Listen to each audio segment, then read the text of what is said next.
नमस्कार मित्रांनो, स्वागत आहे तुमचं पल्लवी यूट्यूब चॅनलमध्ये। इथे तुम्हाला दररोज नवनवीन कथांचा आनंद घेता येईल। तर मित्रांनो, चॅनलवर नवीन असाल तर चॅनलला सबस्क्राईब करा। मित्रांनो, पुन्हा आज मी माझी दुसरी कथा या चॅनलवर घेऊन आलो आहे। अगोदरची कथा तुम्ही बघितली नसेल तर जाऊन ती बघा। तर मित्रांनो, या कथेला सुरुवात करूया। लहानपणापासूनच मी ठोकण्यासाठी वेडा झालेला मुलगा आहे। मला ठोकाठोकी पाहायला आणि करायला खूप आवडायचे। त्यामुळे मला जे कोणी भेटेल, मग ती कवळा माल असो किंवा पूर्ण पिकलेली असो, फक्त 3 इंचाची जागा मिळाली म्हणजे झाले। मला रोज लवकर उठायची सवय होती। कोणीतरी म्हणून गेले होते ना की लवकर निजे लवकर उठे त्याचं आरोग्य चांगले भेटते। पण मी लवकर झोपतच नव्हतो, कारण रात्री जेवण झाल्यावर गावात फेरफटका मारत असतो। कारण घरे छोटी असायची, कुणाच्या घराला दरवाजा ठीक नसायचा तर कुणाच्या घराला खिडकी नसायची। याचाच फायदा मी घेत असायचो। ते म्हणजे प्रत्येकाच्या घरी जाऊन ठोकाठोकी मला पाहायला मिळायची आणि मी रोज एक तरी ठोकाठोकी बघून घरी येत होतो आणि झोपून लवकर सकाळी उठून रानात जात होतो। कारण सकाळी लवकर बायका हागायला शेतात बांधावर यायच्या, त्यांच्या मागच्या भागाचे दर्शन घ्यायला मी जायचो। तर असाच माझा रोजचा दिनक्रम असायचा। आणि कधी भेटलीच कोण तर मी तिथंच तिला ठोकायचे।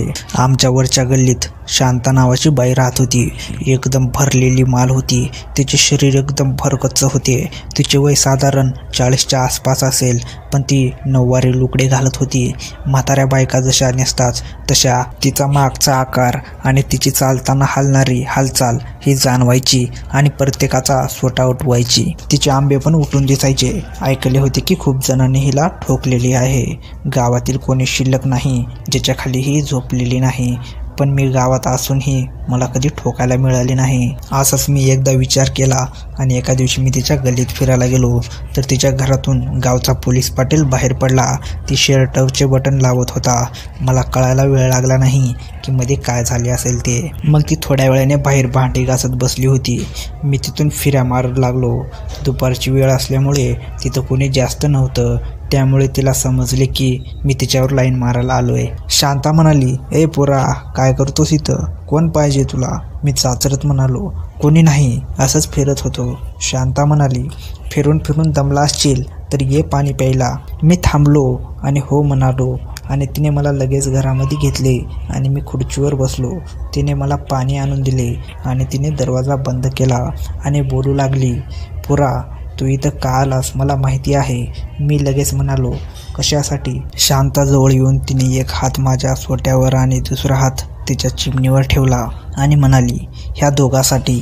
असं म्हणल्यावर मी उठून तिला मिठीत घेतले आणि तिचा मागचा भाग दाबू लागलो।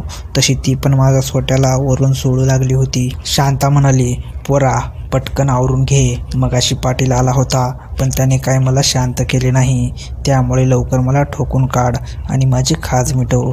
मी किस करायला लागलो, पण तिला काय किस करता येत नव्हते। ती फक्त ठोकून घ्यायचे काम करत होती वाटतं। मी तिचं लुगडं फेडलं, तिला भोंगळी केली तर तिने आत काहीच घातलं नव्हतं।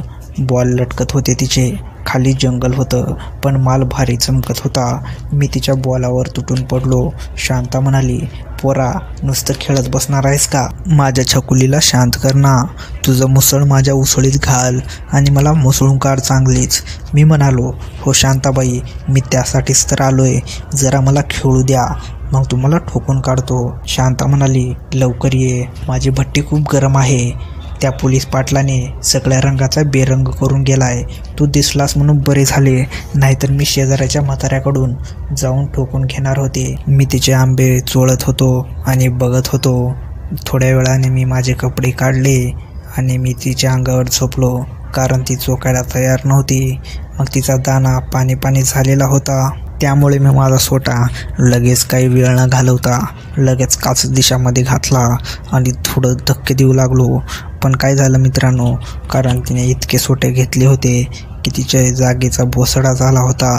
पण भट्टी खूपच तापलेली होती। शांता म्हणाली, एकदम जोरात हाण पोरा, तुझं दम दाखव आज मला। माझी आग शांत केली तर तुझी जाशी बनवून राहील, पण आज शांत कर मला। मी म्हणालो, शांताबाई, तुमचे दोन्ही पाय माझ्या भोवती गुंडाळून दाना आवळून धरा। तिने तसे केले, त्यामुळे मला जरा तिचा दाना टाईट वाटू लागला। शांता म्हणाली, पोरा, हे भारी आहे रे, खूप भारी वाटतंय, दाण्यात जाम घसरण होती आहे. आता थांबू नकोस, चांगलंच ठोकून काढ मला, जोरात ठोके दे, घाल तुझा सोटा खोलवर, दाणा सोडून काढ एका हाताने, असं कर जोरात, असं ओरडू लागली होती. नुसतंच त्या रूममध्ये फकफक आवाज येऊ लागला होता. मग मी पण जोशमध्ये येऊन तिला चांगलीच कचकच ठोकून काढत होतो. मध्ये बाहेर करून थांबत होतो, जेणेकरून माझं गळणार नाही लवकर. पण ती मोकळे मला सोडत नव्हती, लगेच हाताने धरून मध्ये घालून घेत होती. तब्बल 45 मिनिट मी तिला ठोकत होतो. ती 3 वेळाच पुढझडली होती. आता तर तिचा दाना फडफड करत होता. शांता बारीक आवाज करत म्हणाली, ए पोरा, आवरणार रे, जिरवलीस ना माझी, आवर तुझं, दमले मी असं म्हटल्यावर मी जोरात दणके देऊ लागलो आणि मधीच माझे पांढरे पाणी सोडले आणि बाजूला येऊन पडलो. शांता म्हणाली, आजपर्यंत खूप सोटे घेतले होते, पण तुझ्यासारखा दम कुणाचा नव्हता. आता रोज मला येऊन ठोकायचे. मी म्हणालो, हो शांताबाई, आता तुम्हाला दुसरे कोणी लागणार नाही मी असताना, आणि हसू लागलो. नंतर खूप वेळा आम्ही ठोकाठोकी केली, कधी घरात तर कधी शेतात. एकदा तर हागायला आलती, तेव्हा पण मी तिला ठोकलो. मित्रांनो, व्हिडिओ इथेपर्यंत बघितला असाल तर लाईक करा आणि चॅनलवर नवीन असाल तर सबस्क्राईब करा. तर मित्रांनो, माझी ही कथा कशी वाटली कमेंट करून नक्की सांगा.